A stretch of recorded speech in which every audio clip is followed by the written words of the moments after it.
हरे कृष्ण। श्रीमद् भागवत गीता यथारूप अध्याय 7 श्लोका 26। वेदाहं समिति तानि वर्तनानि स अर्जुन भविष्यानि च भूतानि माम तु वेद न कश्चन।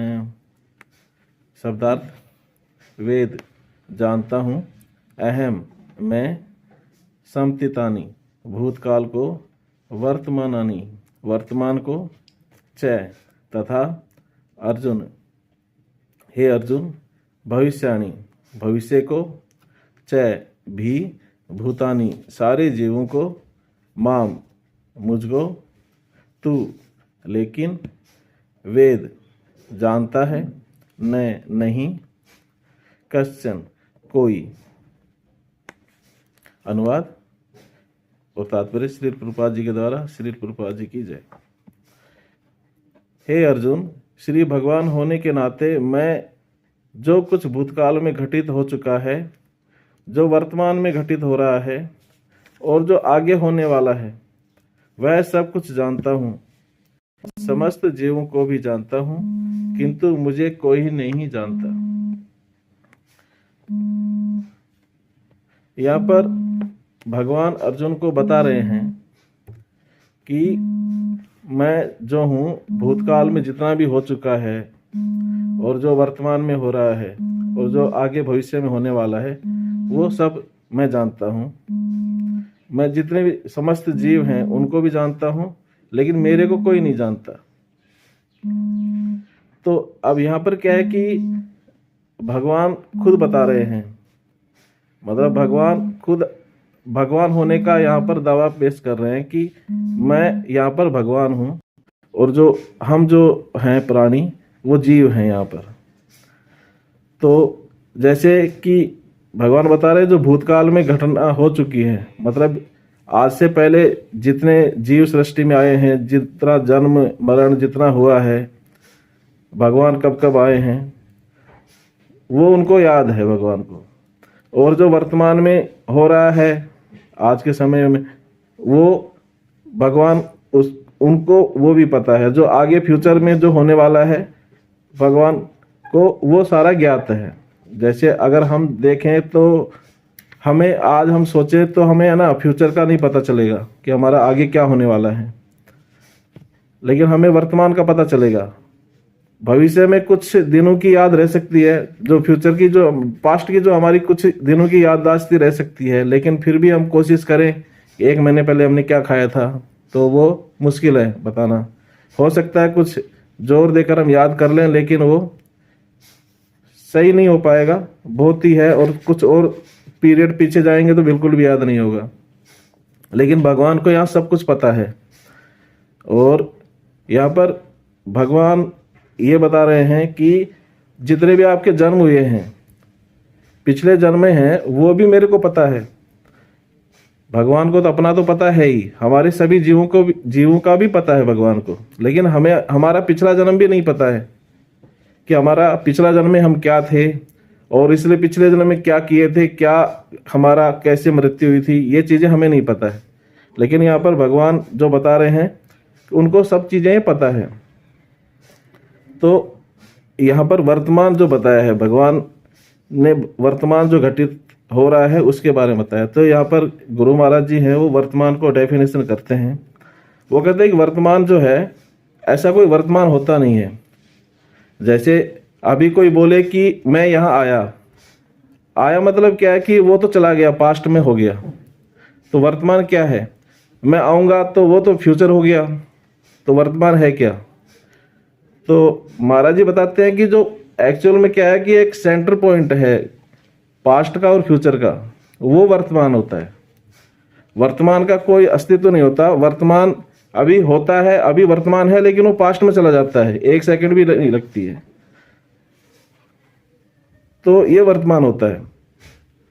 तो मतलब centre point of past and future at a present time, तो ये हमारा वर्तमान होता है। तो हम क्या होते हैं कि हम फ्यूचर को हम जान नहीं पाते, वर्तमान को हम संवार सकते हैं। भगवान क्या करते हैं कि हम हमारे जीवों का जो है, भगवान फ्यूचर जानते हैं और वो बदलने की कोशिश करते हैं वर्तमान में ही, कि अगर ये जीव कुछ अच्छे कर्म करे तो इसका जो है भविष्य है, आने वाला भविष्य है, वो ठीक हो सकता है। यहाँ पर हमें भगवान जो है कि हमें काफ़ी कोशिश करते हैं कि हमें भक्तों की राह दिखाते हैं कि भाई तुम ऐसे काम करो जिससे तुम्हारी जो भविष्य है, आगे आने वाला जन्म है जो, उससे आपको कठिनाइयाँ ना हो और जिस कार्य के लिए यहाँ पर आए हैं वो सुधर जाए। लेकिन क्या है कि हमें आज के युग को देखते हुए और हम भगवान के प्रति हमारी समर्पण नहीं पैदा करते और हम फिर जन्म मृत्यु के चक्कर में हम यहाँ पर भटकते रहते हैं। मतलब हमें फ्यूचर की चिंता नहीं होती है। भगवान चाहते हैं कि हम करें और हमारा फ्यूचर बनाएं। अब दूसरा यह है कि भगवान ने क्या कहा कि समस्त जीवों को भी जानता हूं किंतु मुझे कोई नहीं जानता। अब मुझे क्यों नहीं जानता? अब यहाँ पर क्या है कि एक भगवान की जो माया है, वो माया क्या है कि जो भगवान की सेवा नहीं करता, भगवान को जानता नहीं, वो कहता है कि भगवान तो होते नहीं है। तो ऐसे लोगों को क्या होता है कि माया अपने जो है पर्दे में उसको ढक के रखती है, वो भगवान को जान ही नहीं पाते हैं। तो माया के द्वारा, माया के जाल में फंसने के कारण वो भगवान को जान नहीं पाता है बिल्कुल भी। हाँ, कुछ भक्त होते हैं जो भगवान की सेवा करते हैं, परम भक्त होते हैं, शुद्ध भक्त होते हैं भगवान के, वो भगवान को जानते हैं। और शुद्ध भक्तों के अलावा और जो संसारिक जो माया में रहते हैं वो कभी भगवान को नहीं समझ सकते। तो यहाँ पर भगवान बता रहे हैं कि मैं समस्त जीवों को जानता हूँ लेकिन मुझे कोई ही नहीं जानता। तात्पर्य पढ़ते हैं। यहाँ पर साकारता तथा निराकारता का स्पष्ट उल्लेख है। यदि भगवान कृष्ण का स्वरूप माया होता, जैसा कि मायावादी मानते हैं, तो उन्हें भी जीवात्मा की भांति अपना शरीर बदलना पड़ता। विगत जीवन के विषय में सब कुछ विस्मरण हो जाता। कोई भी भौतिक देहधारी अपने विगत जीवन की स्मृति बनाए नहीं रख पाता, नहीं वह भावी जीवन के विषय में या वर्तमान जीवन की उपलब्धि के विषय में भविष्यवाणी कर सकता है। अतः वह यह नहीं जानता कि भूत, वर्तमान तथा भविष्य में क्या घट रहा है। बौद्धिक कलमश से मुक्त हुए बिना वह ऐसा नहीं कर सकता। तो यहाँ पर क्या है कि काफी निराकारवादी, मायावादी हैं, वो भगवान को क्या होता है कि यही मानते हैं कि वो है ना एक साधारण मनुष्य के रूप में हुआ है। अब भगवान है, भगवान का तो कोई रूप होता नहीं है, वो तो प्रकट होते हैं। अगर वो हमारी तरह ही अगर शरीर धारण करेंगे तो उनको भी जन्म मृत्यु का चक्र में बंधना पड़ेगा और उनको भी हमारी तरह कुछ याद नहीं होगा। लेकिन भगवान तो भगवान है। सामान्य मनुष्य से भिन्न भगवान कृष्ण स्पष्ट कहते हैं कि वे यह भली भांति जानते हैं कि भूतकाल में क्या घटा, वर्तमान में क्या हो रहा है और भविष्य में क्या होने वाला है। लेकिन सामान्य मनुष्य ऐसा नहीं जानते हैं।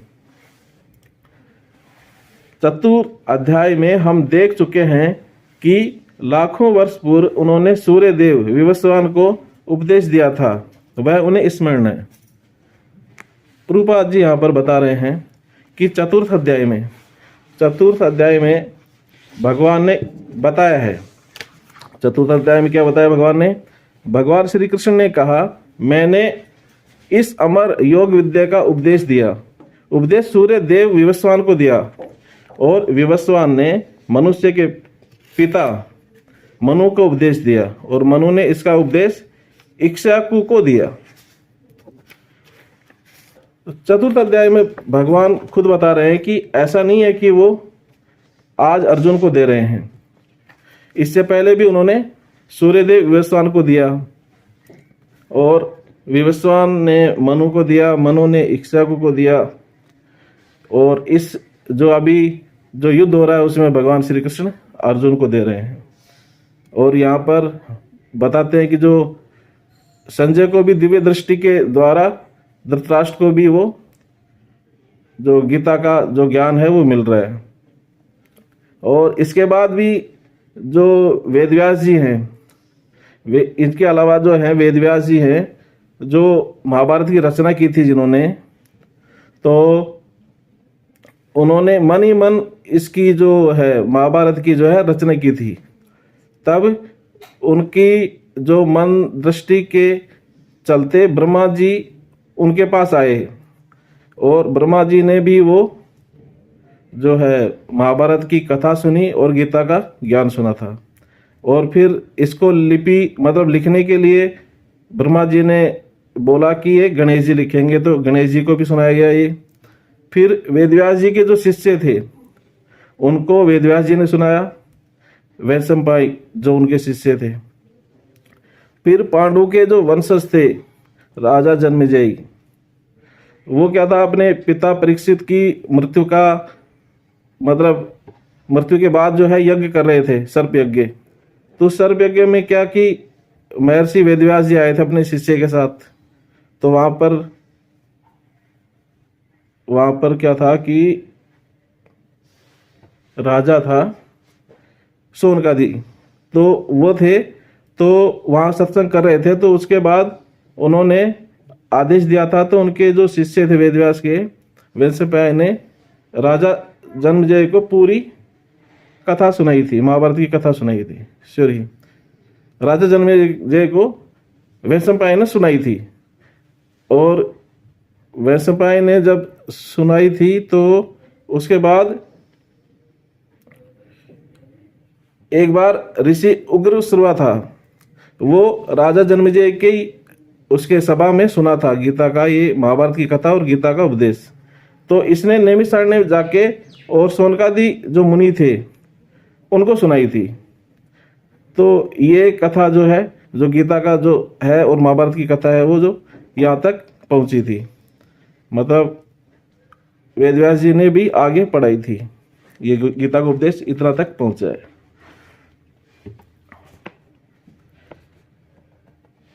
तो यहाँ पर भगवान को ये भी अभी तक याद है कि उन्होंने 10,000 करोड़ साल पहले भी इन्होंने सुनाई थी वेदवान को। कृष्ण प्रत्येक जीव को जानते हैं क्योंकि वे सबों के हृदय में परमात्मा रूप में स्थित है, किंतु अल्पज्ञानी प्रत्येक जीव के हृदय में परमात्मा रूप में स्थित होने तथा श्री भगवान के रूप में उपस्थित रहने पर भी श्री कृष्ण को परम पुरुष के रूप में नहीं जान पाते, भले ही वे निर्विशेष ब्रह्म को क्यों न जान लेते हो।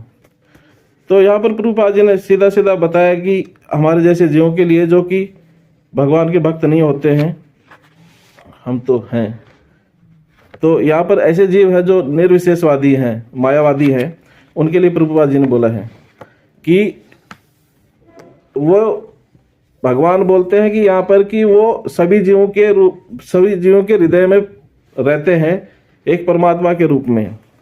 तो लेकिन जो मायावादी हैं वो इसको नहीं समझते हैं, वो ये नहीं समझते कि भगवान जो है वो परमात्मा है, परम पुरुष है। वो यही समझते हैं कि जो भगवान है वो तो माता के पेट से जन्म लिए हैं और यहाँ पर नंद बाबा के पास पले हैं, छोटे बच्चे के रूप में हैं, और वो बड़े हुए तो उनको एक साधारण मनुष्य समझते हैं। तो यहाँ पर बताते हैं कि अगर निर्विशेष ब्रह्म को समझ भी लेते हैं, वो जो ब्रह्म ज्ञान जो लेते हैं मायावादी लोग, वो समझ लेते हैं, फिर भी भगवान को वो भगवान नहीं समझते। निसंदेह श्री कृष्ण का दिव्य शरीर अनश्वर है, वे सूर्य के समान है और माया बादल के समान है। भौतिक जगत में हम सूर्य को देखते हैं, बादलों को देखते हैं और विभिन्न नक्षत्र तथा ग्रहों को देखते हैं। आकाश में बादल इन सबों को अल्पकाल के लिए ढक सकता है, किंतु यह आवरण हमारी दृष्टि तक ही सीमित होता है। तो यहाँ प्रभुपाद जी ने एग्जाम्पल दिया है कि भगवान श्री कृष्ण हैं, अनश्वर हैं, वे सूर्य के समान हैं, माया बादल के समान है। तो क्या होता है कि जो बादल है वो ढक लेते हैं, सूर्य की रोशनी हमारे तक आने नहीं देते। तो लेकिन ऐसा नहीं है कि जो सूर्य की रोशनी नहीं होगी, बस हम तक रोशनी नहीं आ रही है। तो क्या ये पर्दा हो गया, एक जो माया रूपी पर्दा है।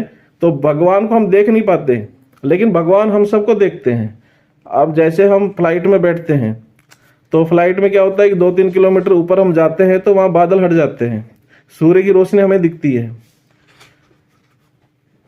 तो ऐसे ही जो सूर्य है उसकी रोशनी रहती है, लेकिन माया के कारण क्या है कि हम भगवान को देख नहीं पाते हैं, लेकिन भगवान हमको सब देख लेते हैं। ऐसे जैसे कार के अंदर एक ग्लास में एक मिरर लगा दिया जाता है, शील्ड लगाई जाती है, तो उससे क्या होता है कि कार में बैठा हुआ व्यक्ति है ना, बाहर सब कुछ देख सकता है, लेकिन बाहर वाला जो है कार के अंदर नहीं देख सकता। तो यहाँ पर भगवान ने, प्रभुपाद जी ने ये बताया कि जो माया रूपी जो पर्दा है उसके कारण हम हैं जो भगवान को नहीं देख पाते हैं।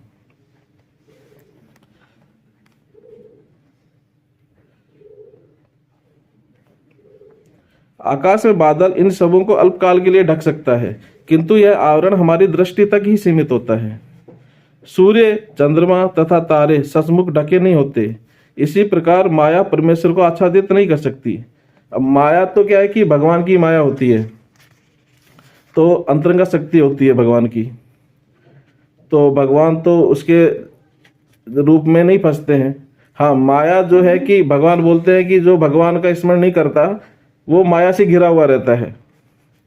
तो भगवान का ही एक माया है। तो क्या है कि भगवान खुद बोलते हैं कि अगर आप मतलब भगवान के लिए आप कुछ कार्य नहीं करेंगे, तो जो इच्छाएं जागृत करेंगी वो माया के द्वारा जो जागृत होंगी, और आपकी जो है भटकने वाली दशा जो है वो जागृत हो जाएगी। तो भगवान बोलते हैं कि हमेशा मेरा ही स्मरण करो और मेरा ही कार्य करो, मेरे लिए ही कार्य करो। तो क्या है कि माया जो है उसको भटकाएगी नहीं। और जो हमारी इच्छाएं जो हैं, जो भगवान हैं वो हमारी इच्छाएं जानते हैं। हमारी इच्छाएं जानते हैं, तो हमारे इच्छाओं को पूर्ति करने के लिए भगवान हमें यहाँ पर संसार में भेजे हैं। तो भगवान के आदेश अनुसार हमें कार्य करना चाहिए। वे अपनी अंतरंगा शक्ति के कारण अल्पज्ञों को दृश्य नहीं होते।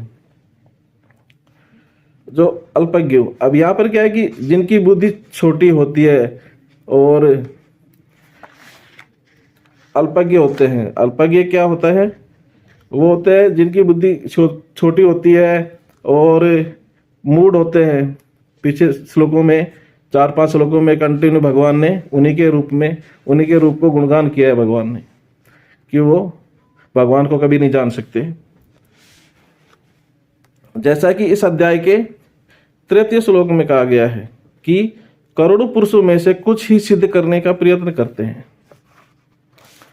तो यहाँ पर प्रभुपाद जी ने बताया है श्लोका में, 4th श्लोका में बताया है, 3 श्लोक में बताया, ये बताया है कि कई हजार मनुष्यों में से कोई एक सिद्धि के लिए प्रयत्नशील होता है, और इस तरह सिद्धि प्राप्त करने वालों से बिरला ही कोई एक मुझे वास्तव में जान सकता है।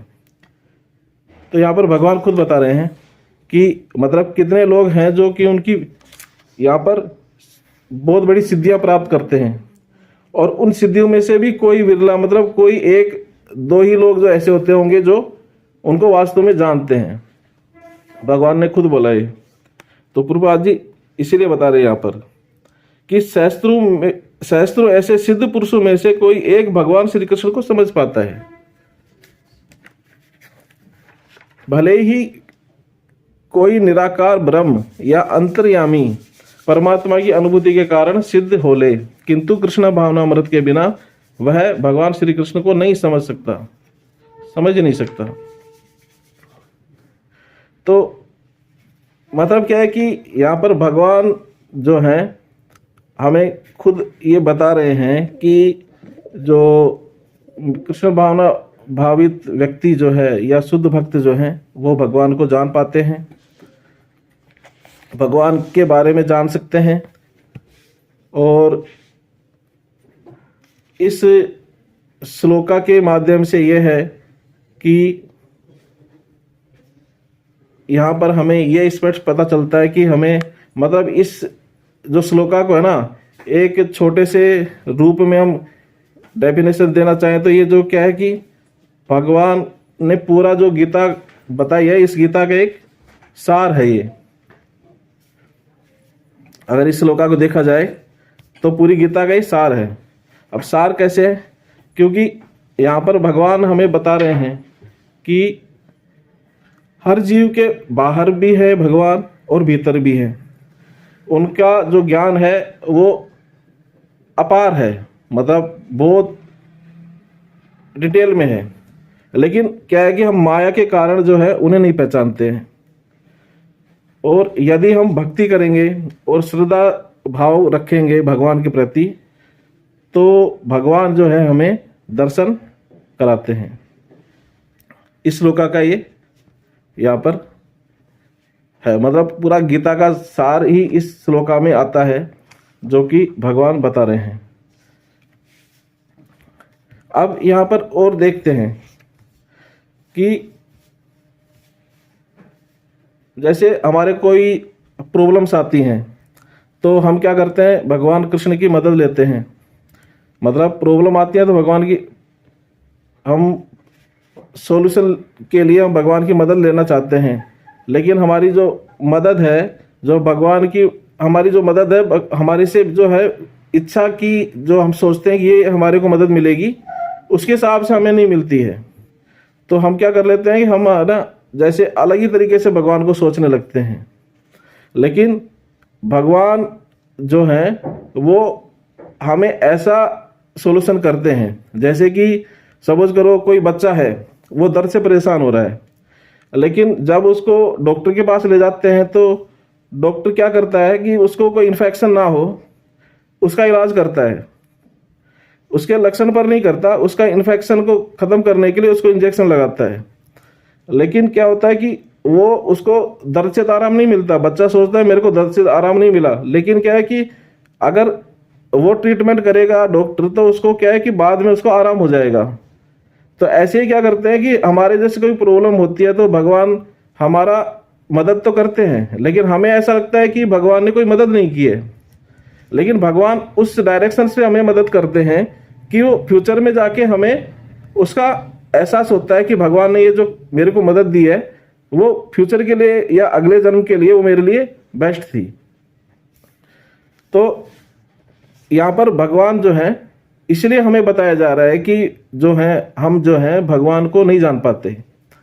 लेकिन भगवान जो है, अब भगवान को क्या होता है कि अगर उनको हमारी हेल्प करनी होगी तो जैसे हमें भक्ति में लाने के लिए किसी ना किसी, अगर कोई भी भक्त से हम बात करेंगे तो इसके पीछे कोई ना कोई भक्त का हाथ होगा। अब उस भक्त को भगवान ने कैसे भेजा, किसके द्वारा भेजा, तो सभी भक्तों को अपना अपना पता है। तो भगवान ने ऐसा डायरेक्शन दिया तो हमारी मदद की। तो ऐसे ही भगवान जो है फ्यूचर के लिए कार्य करते हैं। तो फ्यूचर के काम कार्य करने के लिए वर्तमान में कार्य करते हैं कि हमें हमारे को जो है, अगर जो हमारा जो फ्यूचर आगे जो आएगा उसमें हमें दिक्कत ना हो। तो हमें एहसास नहीं होता है कि हमारी जो है वो भगवान जो है मदद कहाँ कर रहे हैं। अब जो अगर मायावादी यही हैं कि मायावादी क्या सोचते हैं कि अगर भगवान हो तो अभी आए, भगवान हो तो अभी आए, तो वो चीजें पॉसिबल नहीं है। अब और है कि जैसे कि हम ये माने कि जैसा एक जिस बच्चे की है मम्मी है, वो कुछ सिलाई बुनाई कर रही है और वो बच्चा वहां पर लेटा हुआ देख रहा है कि मम्मी जो है सिलाई कर रही है, सुई से कुछ बना रही है। बच्चा वो देख रहा है कि मम्मी ये कार्य कर रही है। तो क्या है कि वो बच्चा जानता है, देखता है, लेकिन वो थोड़ी देर बाद में, कुछ दिनों के बाद में मम्मी जो है उसको अच्छा स्वेटर बुना के, अच्छा बना के और उसे पहनाएगी। तो ऐसे ही जो भगवान है हमारे को भी ऐसे ही बच्चे की तरह हैं, जो भगवान जो है हमें कुछ ना कुछ हमारे लिए कार्य कर रहे हैं। तो लेकिन कार्य करते रहते हैं, हमें भी कुछ ना कुछ वो गिफ्ट में देंगे या फिर हमारी मदद करेंगे। तो हमें बस ये है कि हम यहाँ पर हैं, जो हमें पता नहीं चलता कि हमें बाद में क्या मिलेगा, लेकिन भगवान सबकी मदद करते हैं यहाँ पर। लेकिन जो मायावादी हैं जो कि भगवान के जो पक्ष में नहीं रहते, मतलब हमेशा उनकी जो उपेक्षा ही करते रहते हैं, तो वो लोग जो है निर्विशेषवादी, तो वो लोग जो है भगवान को नहीं जान पाते हैं। और यहाँ पर ये भी कह रहे हैं कि भूतकाल में जो घटना घटित हो गई है, अब भूतकाल में क्या होता है कि मतलब जितने भी ब्रह्मांड हैं, प्रत्येक ब्रह्मांड में भगवान है जो कि विचरण करते रहते हैं, और जो जीव है, भगवान जो है मतलब हर जीव के हृदय में वास करते हैं। लेकिन क्या होता है कि फिर भी जीव है वो जो है भगवान को जानने का प्रयत्न नहीं करता। वो क्या करता है कि माया के जाल में ही फंसा रहता है। अब किसी न किसी कारण या किसी न किसी कार्य के और जीव के द्वारा भगवान जो है उस जीव को जो है एक देता है कि आप है ना इस रास्ते से आप हट गए और इस रास्ते से जाके मेरे पास आ सकते हो। लेकिन क्या होता है कि मतलब भक्ति के माध्यम से और हम भगवान को पहचान सकते हैं। लेकिन फिर भी लोग जो है बहुत ही कम होते हैं, जैसे कि ये तीसरे श्लोका में बताया भी कि बहुत ही कम लोग होते हैं जो भगवान का रास्ता अपनाते हैं और भगवान को जानने का प्रयत्न करते हैं, मतलब भगवान की भक्ति करते हैं, भगवान की सेवा करते हैं। और क्या होता है कि भगवान से श्रद्धा और विश्वास, मतलब इसके लिए हमें क्या होता है कि माया से दूर जाना पड़ेगा। जो ये अंतरंगा शक्ति जो है भगवान की, उससे हमें दूर जाकर और भगवान के प्रति हमारे को श्रद्धा और विश्वास हमें लाना पड़ेगा, तब हम भगवान को पहचान पाएंगे, तब हम भगवान को जान पाएंगे। उसके लिए हमें क्या करना पड़ेगा, एक शुद्ध गुरु की हमें तलाश करनी पड़ेगी, जो हमें रास्ता बताएगा भगवान तक पहुंचने का, भगवान का जो है कैसे हमें कार्य करना है। जो हमें एक गुरु की आवश्यकता है, जो कि हमें हमारे शिक्षा गुरु हैं, हमारे गुरु हैं जो हमें रास्ता बता रहे हैं अभी। अब और है कि अब जो भौतिक जगत में है और संसार में जितने भी सुख हैं, इंद्रियों की तृप्ति के साधन हैं, उनसे हमें दूरी करनी पड़ेगी। और जो हमारे परमात्मा जो हमारे हृदय में निवास कर रखे हैं और आत्मा है, तो हमें आत्मा के लिए हमें अच्छे कार्य करने पड़ेंगे जो भगवान के प्रति सेवा भावना रखते हों। तो ऐसे कार्य करके हम भगवान को पहचान सकते हैं। अब यहाँ पर मतलब कुल मिलाकर यह है कि हमें भगवान के लिए प्रेम हमारे को जागृत करना होगा और हमारे को पूरा समर्पण करना होगा, और हमें भगवान के लिए जो भक्ति के माध्यम से हम भगवान को प्राप्त कर सकते हैं। तो इसलिए क्या है कि भगवान यहाँ पर ही बोला गया है कि जो अल्पज्ञानी जो होते हैं वो भगवान को बिल्कुल भी नहीं समझ पाते, वो क्योंकि वो ना तो प्रेम करते हैं ना भगवान के प्रति सेवा कुछ करते हैं, और हमेशा ही ब्रह्म ज्योति में वो भटकते रहते हैं। तो हमारा जीवन का उद्देश्य हमें क्या होना चाहिए कि हमारे को भगवान को जानना चाहिए, भगवान के प्रति हमारा जो संबंध है वो हमें स्थापित करना चाहिए। यही हमारे जीवन का उद्देश्य होना चाहिए। ठीक है माता जी, हरे कृष्णा। अगर कोई गलती हो मेरे से तो क्षमा करना। हरे कृष्णा।